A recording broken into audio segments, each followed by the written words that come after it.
Dinner politics ಅಂತ ಏನು ಹೆಸರು ಕೊಟ್ಟಿದ್ದೀರಿ, ಬಹುಶಃ ಇದೇ ಹೊಸದೇನಲ್ಲ.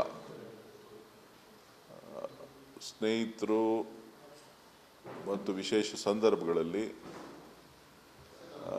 ಊಟಕ್ಕೆ ಸೇರ್ತಕ್ಕಂಥದ್ದು ಹಲವಾರು ವಿಚಾರಗಳನ್ನು ಊಟಕ್ಕೆ ಸೇರಿದಾಗ ಕೆಲವಾರು ವಿಚಾರಗಳು ಚರ್ಚೆಗೆ ಬರ್ತದೆ. ಸೊ ಹಾಗಾಗಿ ಹೊಸ ವರ್ಷದ ದೃಷ್ಟಿಯಿಂದ ಕೆಲವರೆಲ್ಲ ಸೇರಿದ್ರು ಅಂತ ಕಾಣಿಸ್ತದೆ. ಸೊ ಮುಖ್ಯಮಂತ್ರಿಗಳು ಕೂಡ ಅದರಲ್ಲಿ ಭಾಗವಹಿಸಿದ್ದಾರೆ.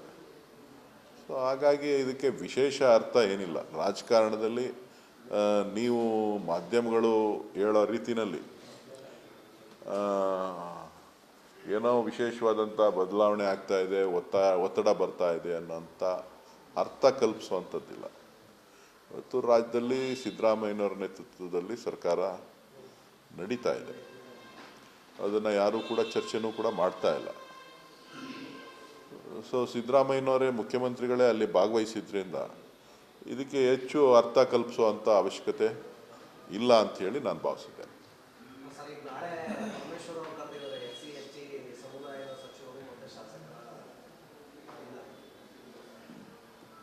ಕರಿಬಾರ್ದು ಅಂತಿಲ್ವಲ್ಲ, ಅವರು ಕರಿಬೋದು, ನೀವು ಕರಿಬೋದು, ನಾನು ಕರಿಬೋದು, ಇನ್ನೊಬ್ಬರು ಕರಿಬೋದು, ಯಾರು ಬೇಕಾದ್ರೂ ಊಟಕ್ಕೆ ಕರಿಬೋದು.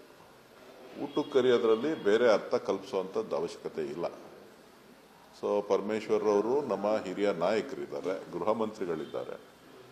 ಸೊ ಅವ್ರಿಗೆ ಆದಂಥ ಕೆಲವು ಒತ್ತಡಗಳಿರ್ತದೆ. ಅವರ ಏನು ಜನಾಂಗದ ಕೆಲವು ಶಾಸಕರುಗಳು ಕೆಲವರು ಬೇಡಿಕೆಗಳನ್ನು ಇಟ್ಟಿರ್ಬೋದು. ಆ ಬೇಡಿಕೆಗಳನ್ನು ಪೂರೈ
ರಾಜ್ಯ ಸರ್ಕಾರಕ್ಕೆ ಸಿಗಬೇಕಾದಂಥ ಪಾಲುಗಳ ಬಗ್ಗೆ, ರಾಜ್ಯಕ್ಕೆ ದೊರೆಯಬೇಕಾದಂಥ ಯೋಜನೆಗಳನ್ನು, ಇದ್ರ ಬಗ್ಗೆ ಒತ್ತಡವನ್ನು ಕೇಂದ್ರ ಸರ್ಕಾರದಲ್ಲಿ ಆ ಪ್ರಭಾವವನ್ನು ಮಾನ್ಯ ಪ್ರಧಾನಮಂತ್ರಿಗಳ ಮೇಲೆ ತೋರಿಸಿ ರಾಜ್ಯಕ್ಕೆ ಒಳಿತನ್ನು ಬಯಸಲಿ, ಒಳಿತನ್ನು ಮಾಡಲಿ.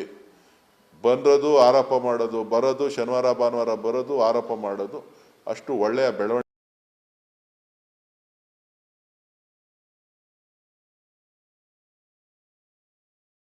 ಬಯಸ್ತಾ ಇರೋದು ಒಬ್ಬ ನಾಯಕರಿಂದ ಅಭಿವೃದ್ಧಿಯ ಚಿಂತನೆಗಳನ್ನು, ಆ ಅಭಿವೃದ್ಧಿಯ ಚಿಂತನೆಗಳನ್ನು ಮಂಥನ ಮಾಡಲಿ ಅಂತೇಳಿ ನಾನು ಬಯಸ್ತೀನಿ.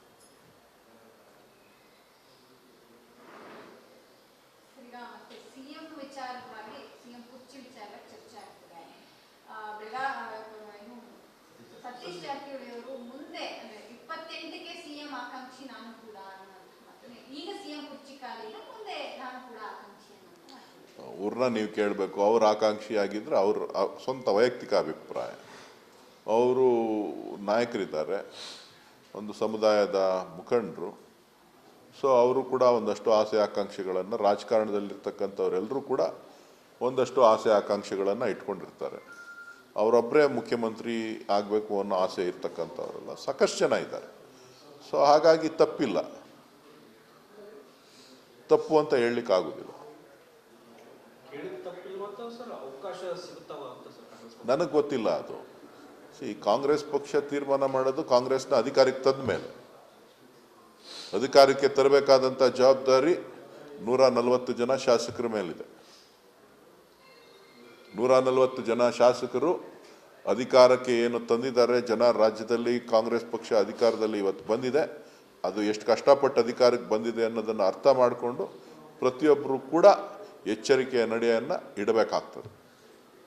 ಕೆಪಿಸಿಸಿ ಅಧ್ಯಕ್ಷ ಸ್ಥಾನ ಬದಲಾವಣೆ ಅನ್ನೋ ವಿಚಾರ ರೇಸ್ನಲ್ಲಿ ಡಿ.ಕೆ. ಸುರೇಶ್ ಅವರು ಹೆಸರು ಕೂಡ ಕೇಳಿಬರ್ತಿದೆ. ನಾನು ಯಾವುದಕ್ಕೂ ಆಕಾಂಕ್ಷಿ ಅಲ್ಲ, ನಾನು ಸ್ಪಷ್ಟಪಡಿಸಿದ್ದೀನಿ. ಮತ್ತೊಮ್ಮೆ ನಾನು ಯಾವುದೇ ಹುದ್ದೆಗೂ ಕೂಡ ನಾನು ಆಕಾಂಕ್ಷಿ ಅಲ್ಲ. ನಾನು ಸ್ಪಷ್ಟವಾಗಿ ಜನ ನನಗೆ ಕೊಟ್ಟಂಥ ತೀರ್ಪನ್ನು ಗೌರವಯುತವಾಗಿ ಸ್ವೀಕಾರ ಮಾಡಿದೆ. ಅಷ್ಟು ಬಿಟ್ಟು ಬೇರೇನು ಹೇಳಲಿಕ್ಕೆ ಬಯಸೋದಿಲ್ಲ. ನೋಡ್ರಿ, ಈಗ ಆಲ್ರೆಡಿ CM ಸ್ಥಾನದಲ್ಲಿ ಒಬ್ರು ಕೂತಿದ್ದಾರೆ, ಪಕ್ಷದ ಅಧ್ಯಕ್ಷ ಸ್ಥಾನದಲ್ಲಿ ಇನ್ನೊಬ್ರು ಕೂತಿದ್ದಾರೆ. ಅದು ಖಾಲಿ ಆಗುವಂಥ ಸಂದರ್ಭದಲ್ಲಿ ಪಕ್ಷ ಅದನ್ನು ಚರ್ಚೆ ಮಾಡ್ತಿದೆ. ನಾನು ನೀವು ಇಲ್ಲಿ ಕೂತ್ಕೊಂಡು ಚರ್ಚೆ ಮಾಡಿದ್ರೆ ಅದಕ್ಕೆ ಅರ್ಥ ಇರೋದಿಲ್ಲ. ಏನೇ ತೀರ್ಮಾನ ಮಾಡಬೇಕು ಅಂತ ಅಂದರೆ ನಮ್ಮ ರಾಷ್ಟ್ರೀಯ ನಾಯಕರಾದಂಥ ಮಲ್ಲಿಕಾರ್ಜುನ್ ಖರ್ಗೆ ಅವ್ರು ತೀರ್ಮಾನ ಮಾಡಬೇಕು, ರಾಹುಲ್ ಗಾಂಧಿ ಅವ್ರು ತೀರ್ಮಾನ ಮಾಡಬೇಕು. ಅವರು ತೀರ್ಮಾನ ಮಾಡ್ತಾರೆ. ಕೆಲವರು ಆಕಾಂಕ್ಷಿಗಳು ಇದ್ದಾರೆ. ಶಿವಕುಮಾರ್ ಅವರು ಕೂಡ ಏನು ಇರಲೇಬೇಕು ಆ ಸೀಟಲ್ಲಿ ಅಂತಕ್ಕಂಥದ್ದೇನಿಲ್ಲ. ಅವರು ಕೂಡ 4 ವರ್ಷನ 5 ವರ್ಷನ ಅವರು ಕೂಡ ಆಡಳಿತವನ್ನು ನಡೆಸಿದ್ದಾರೆ, ಅಧ್ಯಕ್ಷರಾಗಿ ಪಕ್ಷವನ್ನು ಅಧಿಕಾರಕ್ಕೆ ತಂದಿದ್ದಾರೆ.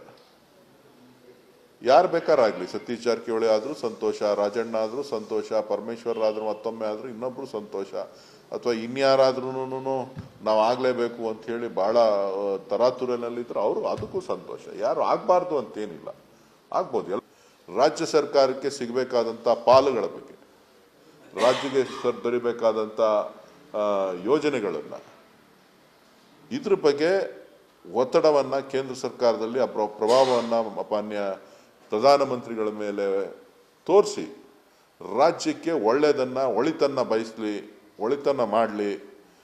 ಬರೋದು ಆರೋಪ ಮಾಡೋದು, ಬರೋದು ಶನಿವಾರ ಭಾನುವಾರ ಬರೋದು ಆರೋಪ ಮಾಡೋದು ಅಷ್ಟು ಒಳ್ಳೆಯ ಬೆಳವಣಿಗೆ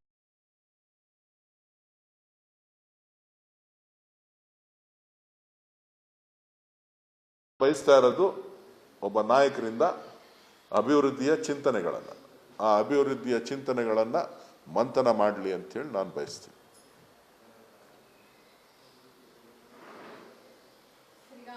ಸಿಎಂ ವಿಚಾರವಾಗಿ ಸಿಎಂ ಕುರ್ಚಿ ವಿಚಾರವಾಗಿ ಚರ್ಚೆ ಆಗ್ತದೆ.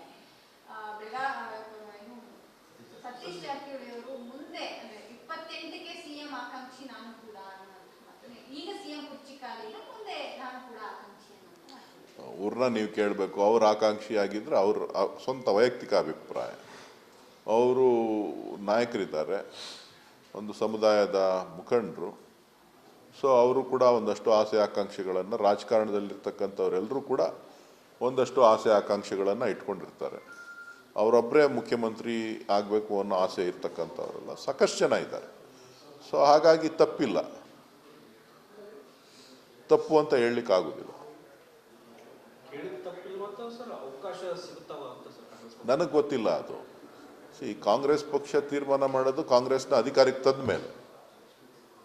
ಅಧಿಕಾರಕ್ಕೆ ತರಬೇಕಾದಂಥ ಜವಾಬ್ದಾರಿ 140 ಜನ ಶಾಸಕರ ಮೇಲಿದೆ. 140 ಜನ ಶಾಸಕರು ಅಧಿಕಾರಕ್ಕೆ ಏನು ತಂದಿದ್ದಾರೆ, ಜನ ರಾಜ್ಯದಲ್ಲಿ ಕಾಂಗ್ರೆಸ್ ಪಕ್ಷ ಅಧಿಕಾರದಲ್ಲಿ ಇವತ್ತು ಬಂದಿದೆ, ಅದು ಎಷ್ಟು ಕಷ್ಟಪಟ್ಟು ಅಧಿಕಾರಕ್ಕೆ ಬಂದಿದೆ ಅನ್ನೋದನ್ನು ಅರ್ಥ ಮಾಡಿಕೊಂಡು ಪ್ರತಿಯೊಬ್ಬರು ಕೂಡ ಎಚ್ಚರಿಕೆಯ ನಡೆಯನ್ನು ಇಡಬೇಕಾಗ್ತದೆ. ಕೆಪಿಸಿಸಿ ಅಧ್ಯಕ್ಷ ಸ್ಥಾನ ಬದಲಾವಣೆ ಅನ್ನೋ ವಿಚಾರ ರೇಸ್ನಲ್ಲಿ ಡಿ.ಕೆ. ಸುರೇಶ್ ಅವರು ಹೆಸರು ಕೂಡ ಕೇಳಿಬರ್ತಿದೆ. ನಾನು ಯಾವುದಕ್ಕೂ ಆಕಾಂಕ್ಷಿ ಅಲ್ಲ, ನಾನು ಸ್ಪಷ್ಟಪಡಿಸಿದ್ದೀನಿ.